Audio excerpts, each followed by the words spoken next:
Sorry, 1 second. Just making sure. 1 second. Sorry. No problem.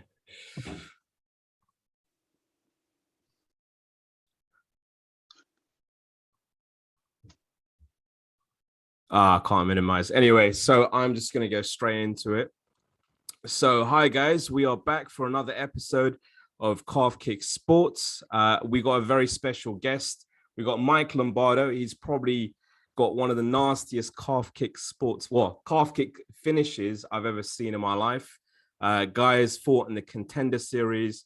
He's fought in the PFL. Mike Lombardo, man, great to have you on. How you doing, man? Doing good, bro. I'm doing good. How about yourself? Not too bad, man. I mean, how's training going? Are you taking some time off training, or what's the situation with that at the moment? Not really. I mean, I'm pretty much back into the gym already.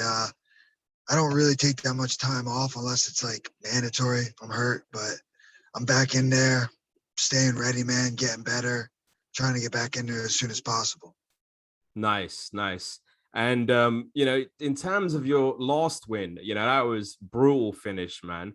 I really liked it, and the fact that, I mean, even the commentator is saying you went for a punch on that calf right after you kicked him. Is that something you drilled, or is it just something you just thought of on the fly? Man, I've a lot of people have asked me that question. I don't really know.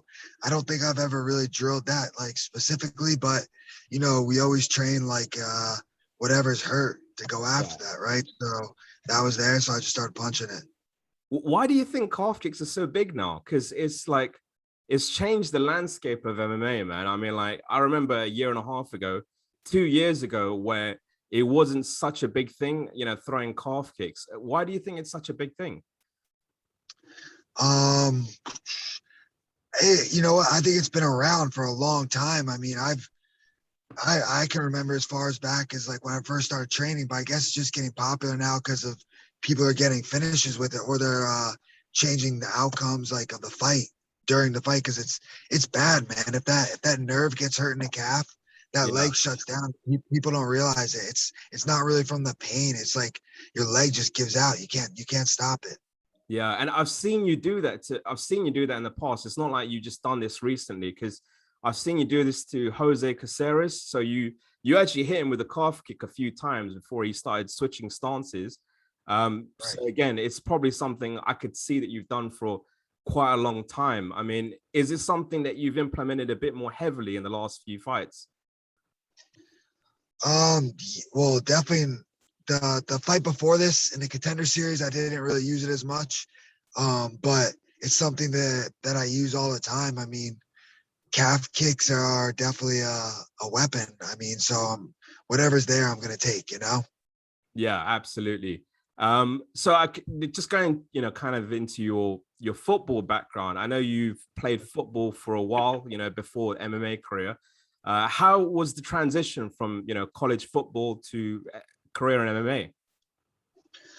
It helped. It helped as far as being like an athlete, and it helped just as far as being like disciplined. I mean, fighting in football is pretty different, but just as far as just like it helped a lot being like a strong athlete, and just having the mentality, and that's about it.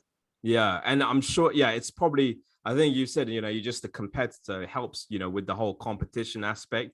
And you can Uh, see, you're a really good athlete as well in your fights. yeah, I definitely think it helps as far as just being a competitor. I grew up playing every sport, so I mean, I've always been a competitor, and even people like to say like wrestling translates to fighting. It does, but I mean, it's still not fighting. Fighting is fighting, so it's its own sport. It's not jujitsu, it's not kickboxing, it's none of those things. MMA is its own sport. Was there anything, what was the deciding factor? I want to switch from, kind of like football career to MMA. Was there anything in particular? Was there a spark? That made me want to do MMA. Yeah.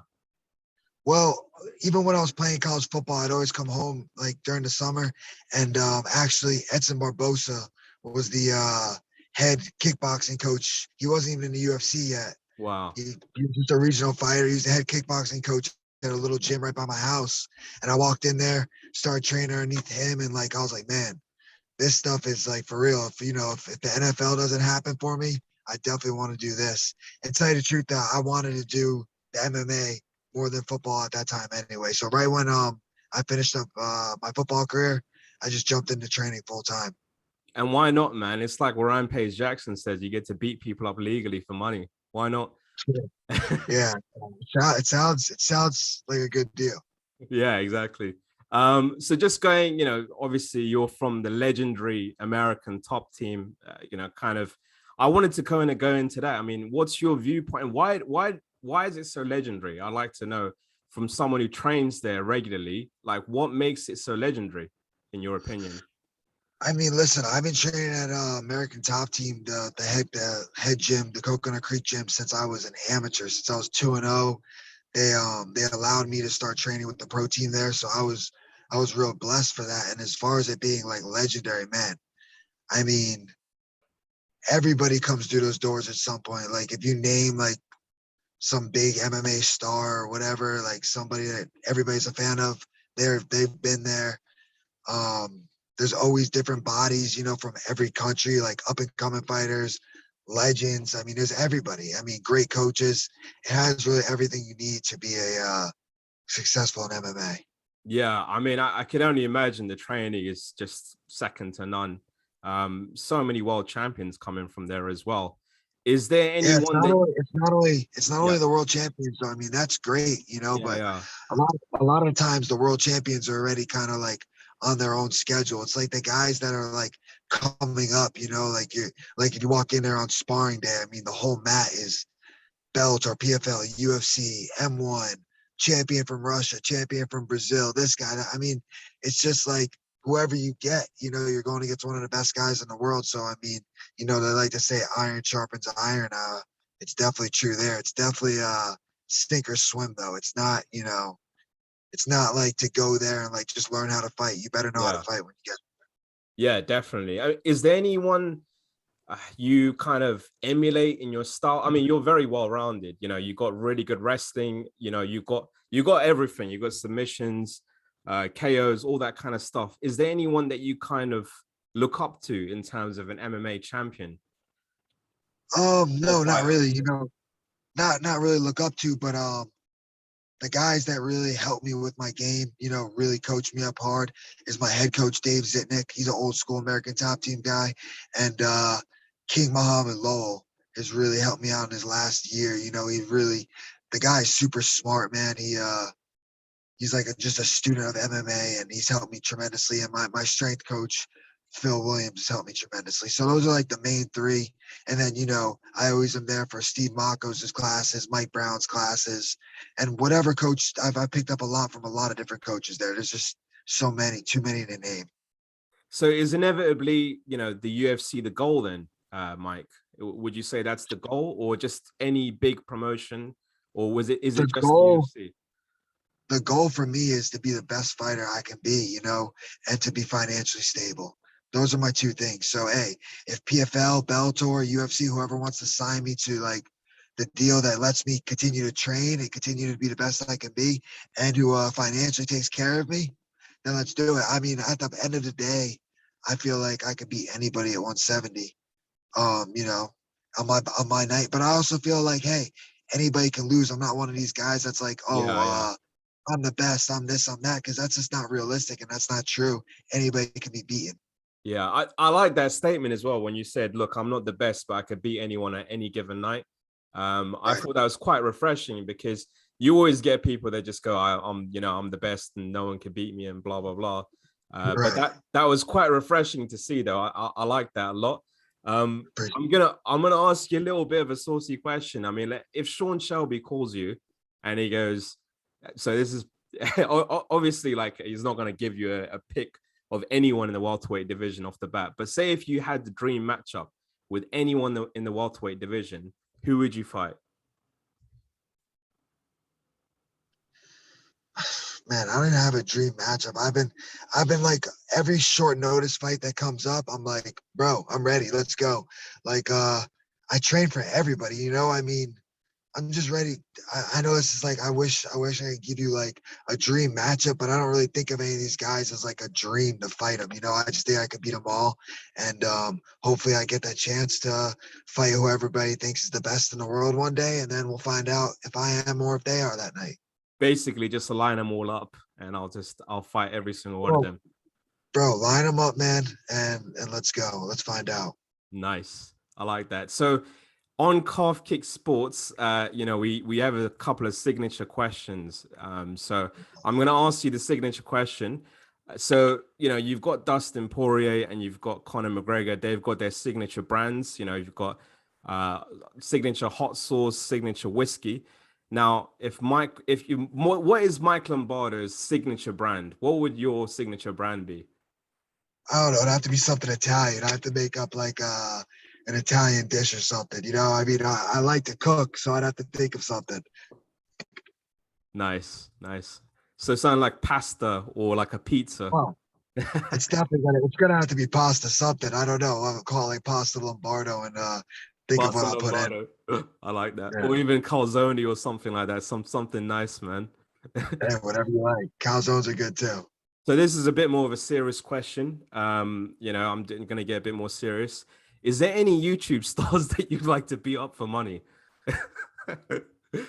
Not really, bro. No. Everybody I know, everybody's really big on the Paul brothers now.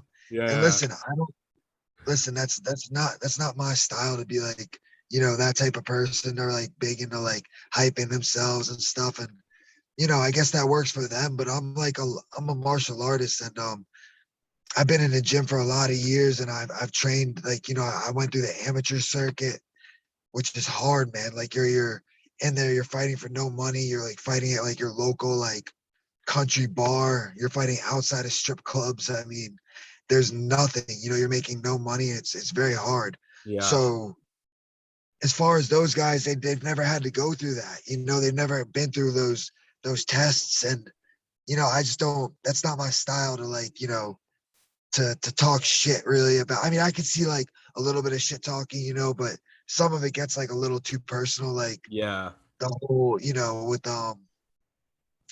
even like Conor McGregor. I mean, I think Conor McGregor used to be like a really good shit talker, but I think Yeah. he took it to another level, bringing up somebody's family. You know, there's certain things you just don't cross the line with, and that's just my opinion. As far as the YouTube stars, they're making money, they're doing what they want to do. You know, that's great. I really don't have anything against them. It's just not my style. Would I ever Yeah. want to fight one of them?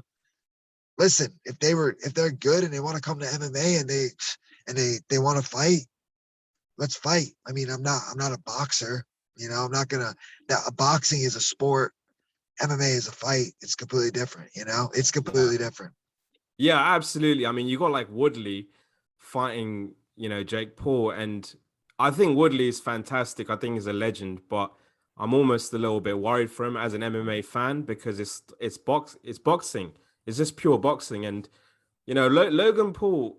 Sorry, not Logan Paul. Jake Paul can actually box as well, so that's another thing. And Bro, going back, they're big athletic. Like those kids aren't yeah, like chumps, you know, like they're big, strong. I think they're I don't know much about them, but I'm sure they were athletes at some point, you know, and I'm sure they're getting good training. So I mean, Tyron Woodley was a great MMA fighter, you know, but mm, still MMA, I don't know who's gonna win the boxing match. I don't know. But MMA and boxing is different, man. They're different. They're just completely different. They're like I said, MMA is still not looked at as its own sport. People still ask you like, "Oh, what's your jiu-jitsu belt? What's your bro?" MMA wrestling is different. Everything MMA is different. yeah, of course, yeah, it's a completely different ball game. So one last question before we get out of here, Mike. Where do you see yourself 5 years from now? It's a bit of a deep one, but where do you see yourself 5 years from now? 5 years from now, bro, I Yeah. hopefully have, you know, I'm doing what I need to do in life. I mean, hopefully as far as MMA, 5 years from now, I'm hopefully retired, happy with my career, you know, like at peace with my career and know that I did everything I can do and you know, just at peace with life. That's what I'll be happy with. You know, I'm 31. I'm definitely like feeling the best I am. I know like in your prime, like your young 30s, your mid 30s. But once I'm done with it, I want to be done with it. I don't want to hang around, Yeah. forever. I don't want to hang around and take fights for money. Hopefully, I'm financially stable and just at peace, bro. Yeah, you're a young man as well, man. So that's a Yeah, good, yeah. I feel, yeah. 5 years I feel from great. now, you could potentially, be retired, but you're still fairly young at 36. But in fighting years, it's different as well, isn't it? Yeah, for sure. Listen, I mean, you're definitely. I hopefully still fully be able to do all that, but also hopefully I'll be able to like have a full conversation with my family, later in life. So Yeah, yeah, of let's course. and listen. My style, my fighting style is hard. I'm not one of these guys that's like, I'm not Anderson Silva. I'm not like one of these counter strikers that like hangs around. Like, I mean, when I fight, I have potential to take damage too. So I realize that, and man, so I'm trying to get in, get out. Definitely. So guys, we're gonna get on out of here. But look, I'm gonna give the last words to you, Mike. Where can we find you? What's next on the horizon, man? What's next is I'm not completely sure. My manager Daniel Rubenstein is working on it. Hopefully, bro. Hopefully, I get a short notice fight in September. I'm ready to go. I don't care the organization, UFC, Bellator, PFL. Um, Good fight, good money. Let's do it, man. And as far as following me, you can follow me on my Instagram. It's Michael V Lombardo. And thank you for the interview, bro. Thank you for your time, man. Really nice to meet you. Oh no, man. Thank you, man. I mean, I think you're the most relevant guest on the Calf Kick Sports podcast because Cool. yeah, just because of the finish, man. But yeah, really glad to have you on and thank you for your time, Mike, man. I'm gonna keep following you and make sure you guys give him a follow as well, man. He's a great fighter. Thank you, bro. I appreciate it, man. And I'm a fan of your show now. You guys Thank have a you. good one. You too, man. Take care.